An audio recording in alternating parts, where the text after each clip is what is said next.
Hello everybody, back here again for our vlog a day, and today is Sunday the 23rd, and today was a beautiful day outside, sunny, hardly a cloud in the sky, just absolutely gorgeous looking. Unfortunately it was kind of cold, a little windy, not too bad. It didn't warm up as much as they'd called for, but so on and so forth happens, not that much you can do about it. Ended up heading up to Ottumwa to hang out with my buddy, and then we're going to run over to Fairfield to go run on the trails around Fairfield. I needed to run 13 miles a day for my training run. He needed to run 10, and I ended up convincing him to run 16 because that's the size of the loop up there. So went ahead, headed up, got to his place. I don't know, by the time we were supposed to take off, he was waiting for his son and grandson to stop by to head back home. They'd come down. He'd watch the kid for a week or two. I'm not sure how long he's had the kid. But they didn't show up, and I kind of delayed a little bit even there, so I kind of got there a little later than I was going to, knowing they were probably going to be a little on the late side, and ended up having myself a cigar, hung around there an hour and a half, I don't know, 2 hours, seemed like it was quite a while, and it was that weird thing where I'd already kind of ate my banana and stuff, and I was kind of thinking I was ready to go running, and then you have that weird delay part, then you have a cigar before you go run. It's not always the smartest thing to do, but didn't hurt me that much in the process. Finally, he said to hell with it. When my cigar was done, he was going to call it quits, and basically had been texting his boy all morning and his wife both. No responses, nothing. We took off, and I don't know, it was, oh crap, probably 2 hours later, they finally got a hold and they stopped out by. And so at that point, it's like 4 hours after they're supposed to have been there, kind of 3.5 hours, something like that, after they're supposed to have been there, and said, oh, actually, by the way, I'm going to spend one more night here in Iowa, and then we'll head back up tomorrow. So kind of didn't make him really happy because of the fact they kind of blown him off in that whole part and didn't answer their phone to tell him what was going on. So I understand the frustration there. People don't respect your time as much. It does kind of hurt a little bit in that process. Got her to Fairfield, took off on the run, and of course, for some damn reason, my watch decided to pick up his heart rate monitor instead of mine. So we spent about a half mile trying to figure that damn thing out, and it took forever. And then the wind's blowing on you, it's cold, you're out in the middle, open, nowhere, no windbreak, nothing, and you started to run, but you're not running yet, and it plays tricks in your mind at that point. Really kind of screwed up some stuff there. His watch picked up the full run, mine didn't, so I ended up having to restart my whole watch. So I lost I think it was 0.48 miles in that run there.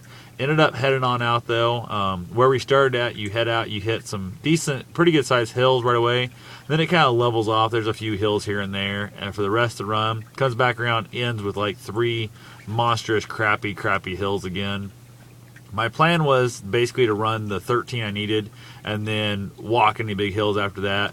But I decided to hell with it, went ahead and kicked it up. And he was running a little heavier pace than I was there at the end. He was trying to, kind of bust the hills a little more in that. And I'm like, dude, knock it out. I did a marathon, a week ago, and I'm still not 100% recovered on that bitch. So I went ahead and said to hell, I kind of backed off a little bit. I kept my pace. I was running actually even up the monstrous, crappy hill ahead of my scheduled training pace. So I was all good there. Went ahead and got top of the hill, and he was quite a ways ahead of me, and I said, you know what, screw it. I was getting close and close thing. I could see where the car was going to be parked at. We still had the little trail kind of wander around a little bit. So I kind of booked it up, ended up getting into the below 7-minute mile pace, which was pretty wicked because the whole run we were 10:30s where our average supposed to be. We averaged out 10:14, I think, something like that. So overall, we crushed our pace anyway. But I was running well below a 7-minute pace. I think it was 6:40, something like that. I was really kicking some butt. And I ended up passing their stuff and said, you know what, to hell with it. I got my little sprint in here. I'm good.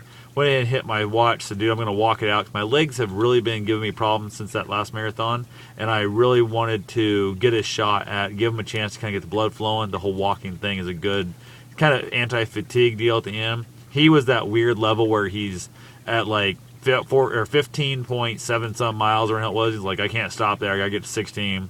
So he kept on. He actually ran on past the car, went out, came back, ran past me and Bruce, and then ran back out past them, ran back. It was like that weird back and forth. And he's getting all freaked out and frustrated because he thought he should have been past the 16. And he's like, let's watch, this damn thing broke. And he's getting all pissed off. And then it clicked off. I heard it beep. It was kind of funny. So he came over. We got basically a couple things put away. Bruce was with us on the run. Had a great time. He did awesome and stuff. He kind of did his little weird hoppy, jumpy thing and ran to both of us beginning. Slammed in my buddy's leg pretty good. He was kind of complaining about his knee and stuff, and he got slammed to by the dog. But I told him, hey, it's your fault. I didn't want to keep the dog. You talked me into it. So any damage he does to you is technically your fault. So we kind of had a good laugh about that one. Got in the car. I brought a couple hard-boiled eggs. I've eaten a ton of eggs lately. So I was eating the egg, offered him one. He's like, no, dude, I don't do eggs. He's not a big egg fan. And then I had this mouthful of egg and the smell in the car, and he was like, he almost was going to throw up. And the thought of that started making me laugh. And I couldn't swallow the egg, and I damn near spit egg out all over my car, hard-boiled egg all over my car. But luckily I was able to keep it in because I knew the smell of the egg just being sprayed on the car was probably going to cause him to vomit. And of course, he probably don't know where the door handle is. First time he's rode my car, yada yada. He probably would have vomited all my cars, and I'm seeing clean vomit out of vents, and I didn't want to mess with that either. So luckily, able to get the egg swallowed. He didn't throw up. I didn't spit egg in my car, so all got settled out good there. Head back to his place. Basically ended up having ourselves some supper. Hung out there for a while. Basically nothing major. Gave my dog a nice new bone. I had a bone I've been saving for him for a while. I bought here a while back. He knocked that baby down out in the car. He doesn't like their dogs, so he didn't want to go inside. He was just weird as hell. He didn't even want to get out of that car when we first got there. He said dogs were going ape shit. And I parked right down the front, so I parked went up the hill like I usually do at the end of the drive. And he wouldn't get out to the bathroom. So I'm like, this is crazy as hell. So went ahead, basically had a nice little warm, toasty car. The sun was keeping it warm. Chilled out. He ate about, I don't know, probably 2 pounds of food. Drank about a half a gallon, well, about a quarter gallon of water, I guess, probably there. He'd spilt some more. He drank on the whole run, all that good stuff. Watched some TV there and stuff. Ended up watching a little bit of The Walking Dead. Watched a little bit of the UFC fights back and forth. And then I headed home, got here and stuff. Basically asked him if he wanted to go run, and the dog was like, no, dude, I'm kind of good. You could tell he was like, I'm willing to, but I'm not wanting to. Came in, got himself a real quick little bite. He just had to have he literally ate 2 pieces out of the bowl.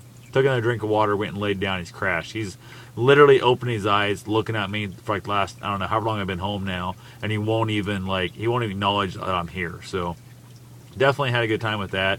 The whole day's pretty much over. I'm going to grab myself some chips and salsa. I'm going to watch a little bit of Netflix, and I'm going to wrap it up and call it a night. So the one bad thing about, I got dressed for my run before I took off this morning, which I didn't even think about the fact I didn't take street clothes. So I've got, as you can see, my buddy's hoodie.